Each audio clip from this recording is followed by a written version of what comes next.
Today I'm going to be doing some tests comparing the Panasonic GH5, which is what I'm filming on right now, and the Sony A7iii, which is this guy right here. The A7iii is known for having great low light capabilities because you can pump the ISO really high and it's not going to add a lot of grain. So I want to see how that compares with the GH5. I'll pick one background shot, probably the CN Tower in the background. I'll do a slow panning shot, and then with both cameras I'll pick the same ISO and then do the shot. So I'll start at 1250 because it's pretty dark out right now.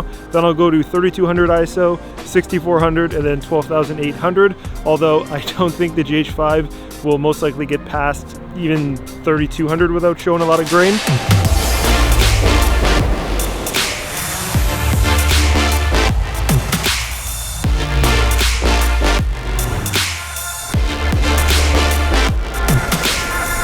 The GH5 is a really great camera because you can shoot 4K 60 and you can also shoot, besides that, 4K at 24 and 30 frames a second with 422 10-bit. With the 422 10-bit options, it gives you a much better image, especially when you're doing like compositing, color grading kind of stuff, like working with green screen. However, it does fall short when it comes to filming in low light. It is not bad. In fact, it's actually pretty good, but I've heard, and based on what I've seen online, it doesn't do too great up against the A7iii. Also, one quick note, I will be filming handheld with both setups. The first B-roll footage I'll get is with the GH5, so let's start that, and then after that I'll get it with the A7iii.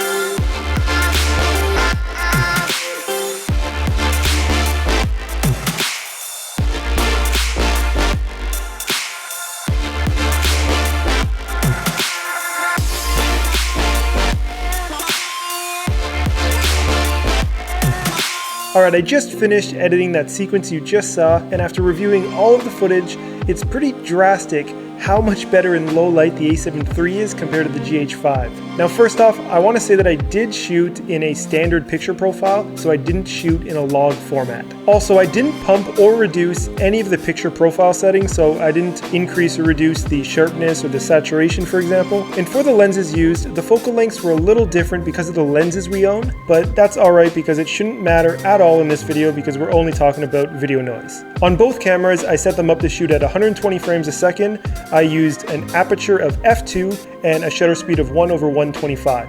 And second to that, I've done absolutely no denoising at all for any of the footage, so what you're seeing is the exact noise that you get at each ISO. I really didn't think that in comparison the A7iii would produce that much better of an image at higher ISOs. However, after reviewing all of the footage, the A7iii does a really good job at keeping things really clean. So let's test both cameras a little more. You'll notice at lower ISOs, like at 1250, you really can't notice a difference in the video noise between the two cameras. The GH5 does a pretty good job at holding together the image, but so do most cameras, so that's not all that impressive. And then at 3200 ISO, this is when things become very obvious. The A7iii is just handling it so well, whereas the GH5 is really struggling. It is possible to denoise the footage, and that should save the GH5 at ISO 3200, but when you go to 6400, that's when the image starts to really fall apart. But if you look at the A7iii, things are still holding up quite well. There's just a little bit of video noise. Okay, so let's have some fun with this. On the left side of the screen, you can see the GH5 set to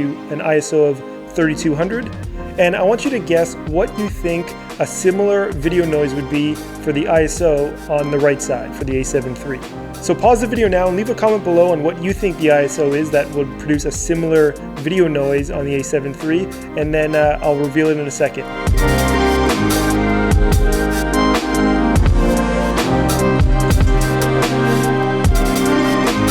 Okay, so I'll give you a few more seconds. 3, 2, 1.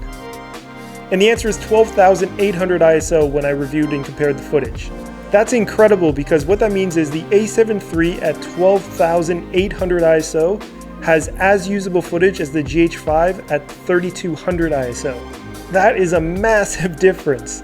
Alright, so I hope this video helps you if you're deciding which camera to buy or if you're just curious on the low light capabilities of both cameras. The obvious winner is the A7 III after looking at all the footage. Even at high ISOs, the A7 III's image looks really nice, it's really impressive.